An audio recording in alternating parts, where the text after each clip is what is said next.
Hello everybody, this is Doc Apocalypse with Prepper Med. Today we're going to be redoing our suturing video.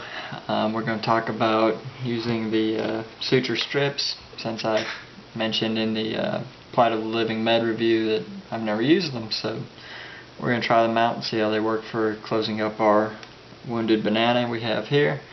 And as you can tell by the needle I have stuck in our patient, we're going to be doing the needle and thread sutures as well.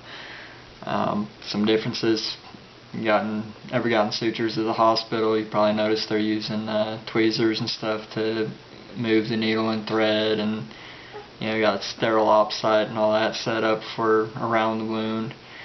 Well, we're out in the middle of the woods, there's absolutely nothing sterile. That's why this is dirty medicine.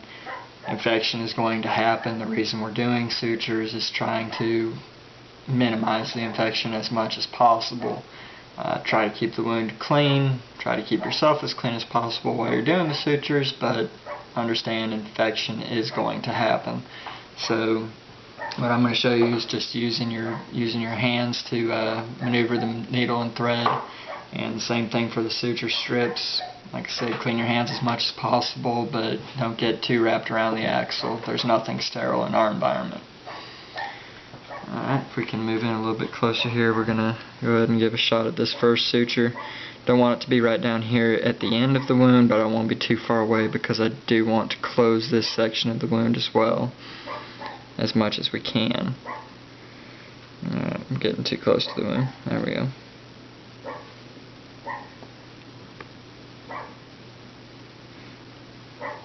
And this is why we want to use the bent needles. They just move through the skin a little bit better for this.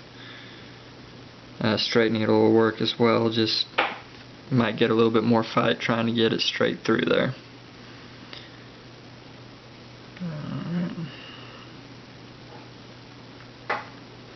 Try to find some place relatively clean that you can set your needle out of the way, either on your patient without stabbing them with it or something. Just get it where you don't have to worry about it too much.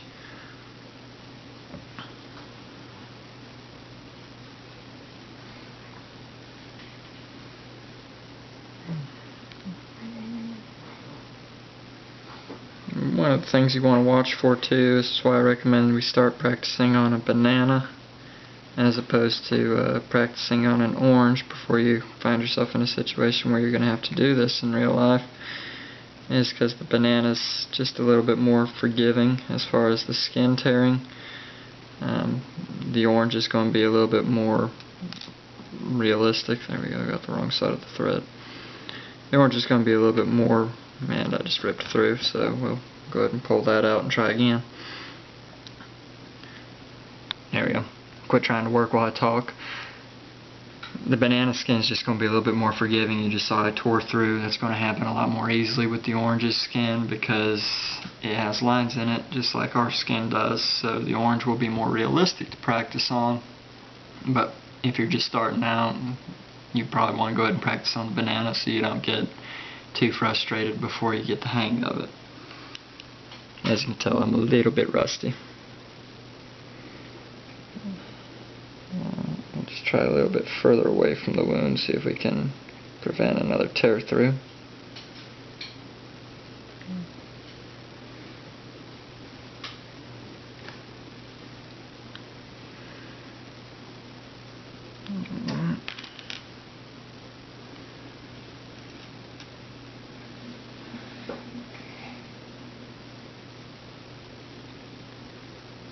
You don't want to pull too awful hard on it because that's going to just kind of help it to cut through the skin.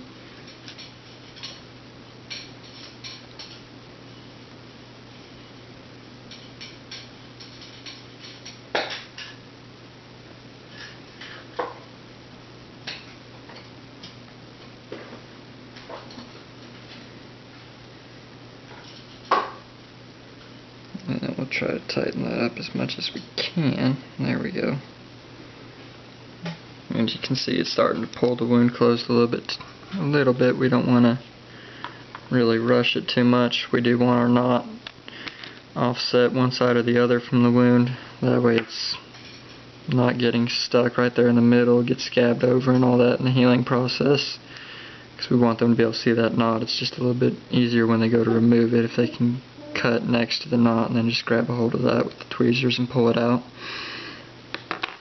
So we'll do one more with the needle and thread, and then we'll go on to the suture strips, or I may show you something a little bit different here. This go around with the needle and thread. Another thing you can do, your patient's really not going to appreciate it, because it means basically you're going to be sticking them twice to do one stitch. But you can pass your needle through like so, and then when we get it through enough, you can go back through, trying to keep it as much in the hole as you can. Just, you know, like I said, it sounds dirty, but everything that's on that needle is from them or you, so it's really not hurting them as far as the infection goes.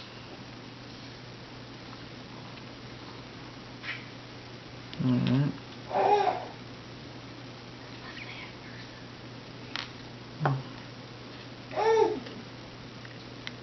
Alright.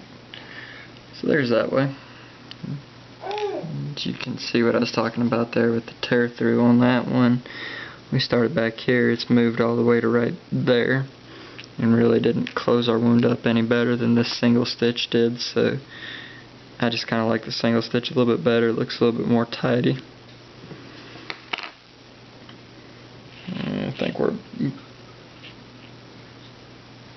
about out of string. I don't think we can get another suture out of that, so we'll go ahead and clip this and get it rethreaded for another run.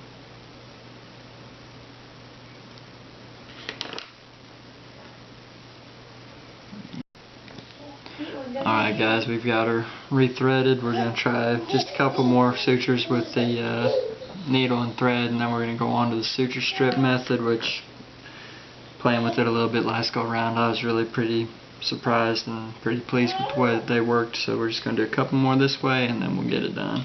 Go ahead and move in closer here on the wound so they can see better. Alright.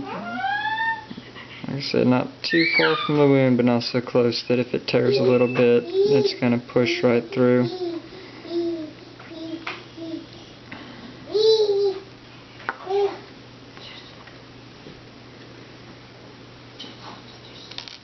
I'm just going to pull it through a little bit more than that.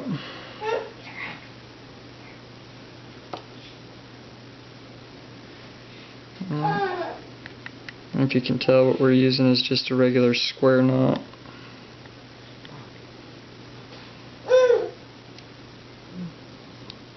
We do want to keep some tension on the line while we're tying this knot, because we don't want it loosening back up and then we haven't closed the wound really at all. You can probably tell right there it hasn't really closed it up a whole lot. It's probably better than it was, but it really hasn't done a whole lot on that one because we didn't keep it tight.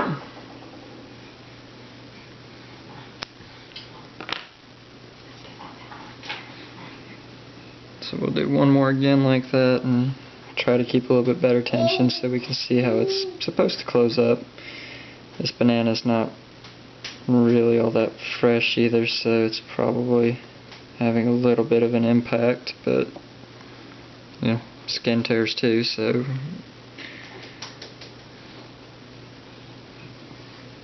if you're always practicing in perfect conditions, that's the only time you'll be able to perform, when you actually need to be able to do something like this.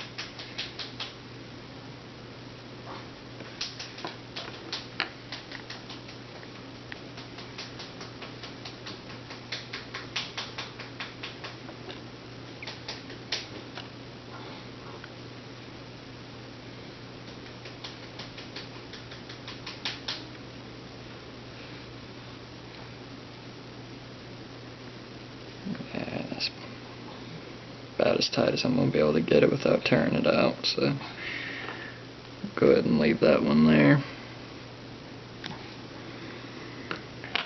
And we'll move on to our suture strips, which I think is a lot easier, definitely a lot less painful for your patients, and so I don't think most of us are going to have any kind of real painkillers beside maybe some local anesthetic, or not local, topical anesthetics, things like that. So these are definitely the less painful option. The only thing I don't know on these is I don't know how long these are going to last as far as if the skin gets wet or anything, so I'd say if you put them on, treat them just like you would regular sutures. Try to keep them covered, try to keep them dry, and definitely keep the area clean. As you can see right here, all we're going to do is we're just going to push the skin closed, the wound closed a little bit. And try not to get our other suture in there too. I'm just going to keep pressure on the wound, and then we'll let the suture strip go ahead and do its job. And you can already see that's had an effect all the way down the wound. It's closed it all up pretty good a little bit. Go ahead and throw another one of those on there and see what that does for us.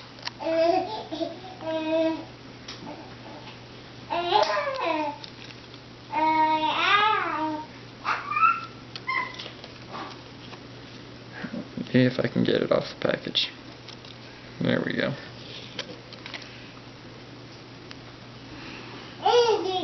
Alright, let's go ahead and probably a little bit closer. There we go. Get that closed up a little bit.